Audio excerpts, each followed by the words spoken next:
रेणुका रोशनी के ऊपर चिल्लाती है और कहती है कि कब आएंगे तेरे बाबा। अभी आएंगे अभी आएंगे, अरे कब? लेकिन एक छोटी सी फ़ोटो भी नहीं देखी है उनकी हमने आज तक। अभी के अभी फ़ोन कर। ये सुन के रोशनी डर जाती है। यहाँ पे शक्कू बीच में बोलती है कि अरे वो तो फ्लाइट में होंगे ना, तो कैसे फ़ोन उठाएंगे। और रोशनी को बहाना मिल जाता है। वो कहती है हाँ काकू, वो फ्लाइट में होंगे ना तो उनका फ़ोन बंद रहेगा। रेणुका इस बार सुनने की हालत में नहीं रहती। वो कहती है अभी के अभी फ़ोन कर, मेरे सामने फ़ोन लगा। तो यहाँ पे रोशनी और शिखा एक दूसरे को देखते हैं। अब रोशनी के पास कोई ऑप्शन तो नहीं बचता। यहाँ पे शक्कू भी कहती है हाँ ये बात तो सही है, यहाँ पे तो तैयारी हो चुकी है, अब उनका वेट ही कर रहे हैं। यहाँ पे रेणुका कहती है तो सब कुछ तो हम लोग ने कर लिया, अब वो आएंगे भी नहीं क्या? उनके लिए तो वेट कर रहे हैं हम लोग। यहाँ पे रेणुका रोशनी पे ज़बरदस्ती करती है कि अभी के अभी मेरे सामने फ़ोन लगा। यहाँ पे रोशनी कौन सा नंबर कहाँ क्या लगाती है, झूठ मूठ फ़ोन लगाती है और कहती है उनका फ़ोन नॉट रीचेबल आ रहा है। यहाँ पे रेणुका कहते हैं मुझे कुछ पता नहीं, उनको कहो जल्द से जल्द पहुँचे करके। और वो और शक्कू वहाँ से चले जाते हैं। शिखा रोशनी को बोलती है कि काकू तो बहुत भड़की हुई है, अब तू क्या करेगी अगर तेरे पापा नहीं आए तो। यहाँ पे रोशनी कहती है इसलिए तो मैंने कहा था, इनको अब रोकना बहुत मुश्किल है। तभी शिखा कहती है अब सब कुछ सचिन के हाथ में है। तभी रोशनी कहती है वो आदमी तेरा आने वाला था उसका क्या हुआ? तो शिखा कहती है मेरा आदमी नहीं है वो। तो रोशनी कहती है हाँ हाँ वही जो आने वाला था। तो शिखा कहती है हाँ वो दारू की बोतल लेने के लिए रुका था इसलिए लेट हो गया, वो आ रहा है। तो यहाँ पे रोशनी कहती है चल हम लोग सचिन को देखते हैं वो क्या कर रहा है। यहाँ पे ये दोनों जन आते हैं बाहर और बालकनी से नीचे देखते हैं तो सचिन और साइली साथ में बैठे होते हैं। और सचिन साइली को कह रहा होता है कि मैं कुछ बोलूँगा नहीं, ऐसे ही इशारा कर रहा होता है। और ये शिखा और रोशनी ऊपर से देख लेती है। रोशनी परेशान हो जाती है। शिखा उसको कमरे में लेके आती है और कहती है अगर इसने ऐसे ही बर्ताव किया तो यहाँ पे रोशनी कहती है नहीं, चिंगारी तो लगानी ही पड़ेगी, सचिन अपने आप आग लगा लेगा। रोशनी शिखा को कहती है देखना वो कहाँ पे है, वो चाचा की तरह नहीं होना चाहिए ओवर एक्टिंग की दुकान। तो वो कहती है नहीं नहीं वो वैसा नहीं है, ये डिसेंट है, आएगा अभी करके। उतने में ही तेजस उस कमरे में आता है और कहता है कौन आएगा। तो यहाँ पे दोनों एकदम से डर जाते हैं। वो शिखा कहती है इसके पापा। रोशनी भी बात को संभालती है और कहती है हाँ हम तो पापा की बात कर रहे थे ना, पापा फ्लाइट बोर्ड कर लिए है अभी आएंगे। तो यहाँ पे तेजस कहता है लेकिन फिर वो तो बड़े हैं ना, बुजुर्ग के लिए आएगा ऐसे बोलते हो? शिखा को पूछ रहा होता है। तभी रोशनी संभाल लेती है, कहती है बाबू तुम क्यों आए हो यहाँ पे, क्या हुआ है, तुमने चेंज कर लिया? और तेजस भी पागलों की तरह हाँ हाँ मैं कैसा लग रहा हूँ? अच्छा मेरी ये कमरे में वो परफ्यूम की बोतल नहीं थी, तुम्हारे बैग में आ गई है, वो लेने के लिए आया हूँ। और वो भी पागल की तरह भूल जाता है क्या पूछ रहा है और क्या बातें चल रही थी। रोशनी कहती है हाँ आओ मैं तुम्हें देती हूँ करके। यहाँ पे जानबूझकर साइली सचिन को छेड़ रही होती है। अब उसी ने कहा होता है कि नहीं बोलना है करके, तो वो बेचारा चुप है। तो साइली उसे जानबूझकर परेशान कर रही होती है और कहती है कि मुझसे भी बात नहीं करोगे। वो उसको भी इशारा करके दिखाता है, मुंह बंद करके ऐसे इशारा करता है। यहाँ पे साइली वो देख के हंस रही होती है। क्यों साइली को भी छेड़ना रहता है सचिन को? बेचारा सचिन हर जगह से परेशान है, एक तो घर पे बाहर यहाँ पे हर जगह से बेचारी को परेशान किए जा रही है। एक साइली है वो भी नहीं सुन रही है उसकी। यहाँ पे ममता और जॉय सचिन को देख रहे होते हैं और ममता कहती है कि मैंने जो मेहमान बुलाए थे वो अब तक आए नहीं हैं। तभी जॉय कहता है सब तो आ गए हैं मेहमान। तो ममता कहती है नहीं, वो सचिन के लिए जो मैंने खास मेहमान बुलाए थे उनकी बात कर रही हूँ। तो जॉय कहता है हाँ वो बहुत ज़रूरी है, उस पर ध्यान रखना करके। वो कहती है हाँ, और फिर कहती है मैं रिया को देख के आती हूँ वो तैयार हुई या नहीं करके। और वो वहाँ से चली जाती है। यहाँ पे साइली जानबूझकर सचिन को परेशान कर रही होती है, उसको चिमटा काटती है और वो मुंह से आवाज़ भी नहीं निकालता, ऊ करता रहता है। ये साइली भी ना सच्ची क्यों परेशान करती है उस बेचारे को, वो चुप है ना तो चुप रहने दो ना उसे।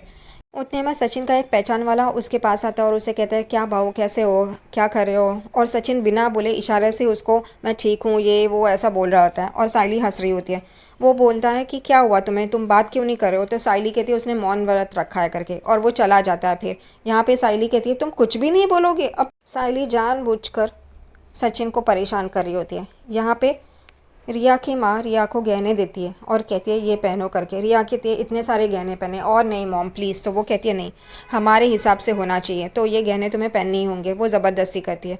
यहाँ पे शिखा रोशनी के कमरे में आती है और कहती है मैंने अभी अभी रिया की मम्मी को देखा है उसके कमरे में गहने लेके जाते हुए, और तुमने इतने से ही गहने पहने हैं, अगर ये काकू को पता चला तो वो वापस कुछ ना कुछ बोलेगी करके। भी रोशनी शिखा को कहती, हाँ मैंने तो इतने ही पहने, अब मैं क्या करूँ, ये कैसे इस मुसीबत से छुटकारा पाऊँ, आज का दिन जैसे तैसे चला जाए, मैं छूट जाऊँ, मैं बहुत टेंशन में हूँ, मैं बहुत स्ट्रेस में हूँ। और यहाँ पे सचिन और साहिली सारे मेहमानों को नमस्ते, आइए आइए ऐसे, सचिन तो बिना बोले ही, और साहिली सचिन की मस्करी करते हुए, उसको परेशान करते हुए मज़े ले रही होती है। यहाँ पे साहिली और सचिन की नोक झोंक चल रही होती है। साहिली जानबूझकर ये देख रही होती है कि सचिन को कितनी तकलीफ़ पहुँचाऊँ, फिर भी वो बात करता भी है या नहीं, और सचिन अपने ही इसमें अड़ा है कि वो बात नहीं ही करता, और साहिली जानबूझकर उसको परेशान करती है। यहाँ पे ममता रिया के लिए जो कपड़े उसने सिलेक्ट किए होते हैं वो लेके जा रही होती है रिया के कमरे में, और ये साहिली और सचिन देख लेता है। यहाँ पे वो वहाँ से चली जाती है, तभी रेणुका और शकू भी आते हैं। शकू रेणुका को बोलती है, तूने क्यों ली साड़ी, रिया की माँ ने ली होगी ना। तो वो कहती है, नहीं ये पैठनी है, हमारे महाराष्ट्र में ये पैठनी तो पहननी ही चाहिए। और वो भी वहाँ बात करते रुकते हैं जहाँ पे सचिन और साहिली होते हैं, और सचिन ये सब मज़ा देख रहा होता है। यहाँ पे रेणुका कहती है, मैंने नथ और पैठनी ली है, अब उसे ये पहननी ही होगी, हमारे रीति रिवाज के अनुसार होगा, ना कि उनके। और वो बहुत गुरूर में वहाँ से पैठनी और नथ लेके रिया के कमरे में जाती है। रेणुका को वहाँ से जाते हुए देख सचिन हंसता है, और फिर साहिली पूछती है उसे क्या हुआ करके। तभी सचिन कहता है भूकंप होगा करके, और उसके आगे जो लेडी बैठी होती है वो कहती है, क्या भूकंप होने वाला है यहाँ पे। तो यहाँ पे साहिली कहती है, नहीं नहीं वो मजाक कर रहा है करके। वो कहती है, क्या आप भी, और वो बैठ जाती है। यहाँ पे साहिली कहती है, क्या बात कर रहे हो तुम, जब भी मुंह खोलते हो कुछ ना कुछ करते हो, फिर उसका मुंह क्यों खुलवाना चाहती है साहिली।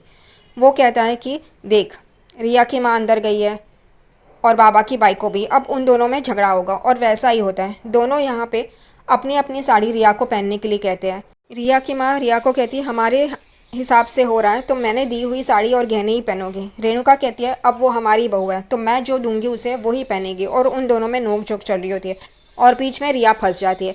अब रिया करे तो क्या करे, कौन सी साड़ी पहने, माँ की या सास की। यहाँ पे साहिली कहती है, तुम ऐसा क्यों बोल रहे हो, ऐसा कुछ भी नहीं होगा। तो यहाँ पे सचिन कहता है, लिखवा लो, ये ऐसा ही होगा, झगड़े की आवाज़ बाहर आएगी ही आएगी, तू बाबा की बाइकों को नहीं जानती है। और यहाँ पे दोनों जन कमरे में झगड़ रहे होते हैं कि रेणुका कहती है, मैंने लाई हुई पैठनी और नथ ही रिया पहनेगी इस फंक्शन में। और ममता कहती है, नहीं, मैंने जो गहने और साड़ी चूज़ की है वही रिया पहनेगी, ये हमारा फंक्शन है बंगाली स्टाइल में। यहाँ पे रिया सोच में पड़ जाती है। सचिन और साहिली की नोकझोंक चालू रहती है। साहिली सचिन को कहती है, तुम कुछ भी नहीं बोलोगे तो खाने पीने के लिए भी मुंह नहीं खोलोगे। तो वो कहता है, मैं खोलूँगा, खाने पीने के लिए खोलूँगा करके, लेकिन बोलूँगा कुछ भी नहीं करके। और यहाँ पे उन दोनों की हंसी मजाक नोक झोंक सब चलता रहता है। सचिन साहिली को कहता है कि थोड़ी देर में देख, आवाज़ आएगी बाहर, वो अंग्रेज़ी मेमड़ी क्या पहने इस पे ही बहस हो रही होगी अंदर। साहिली कहती है, ऐसा कुछ भी नहीं होगा, तुम खामखा ये सब बोल रहे हो। सचिन कहता है, तू बाबा की बाइकों को जानती नहीं है, वो क्या क्या हंगामा कर सकती है। परेश और किशोर बैठे होते हैं, तभी किशोर परेश को कहता है कि यूनियन से यहाँ पे कोई भी नहीं आया है, ज़्यादा लोग नहीं है, और हमारे साथ जो काम करने वाले थे वो भी नहीं है, तूने उनको नहीं बुलाया। तभी परेश कहता है, ये फंक्शन जॉइन नहीं रखा है तो मैं उनको कैसे बुला सकता हूँ, अगर मैंने रखा होता तो मैंने बुला लिया होता। यहाँ पे उतने में ही सचिन बाबा को आवाज़ लगाता है ज़ोर से। तभी साहिली कहती, तुम इतने ज़ोर से क्यों आवाज़ लगा रहे हो। तो वो वापस धीमे से आवाज़ लगाता है, बाबा यहाँ पे आओ ना। और परेश और किशोर वहाँ पे आते हैं। तभी यहाँ पे सचिन कहता है, बाबा अंदर से अब बहुत घमासान होने वाला है, झगड़ा झगड़ी करते हुए ये आएगी बाहर वो अंग्रेज़ी मेमड़ी। तो यहाँ पे परेश कहता है, सचिन उसका नाम रिया है, तो कभी तो उसका नाम सही से ले।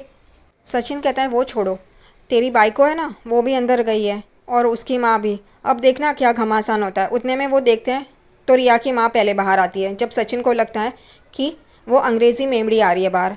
फिर वो देखते हैं तो बाबा की बाइको आती है, और वो कहता है, ये क्यों आई बाहर।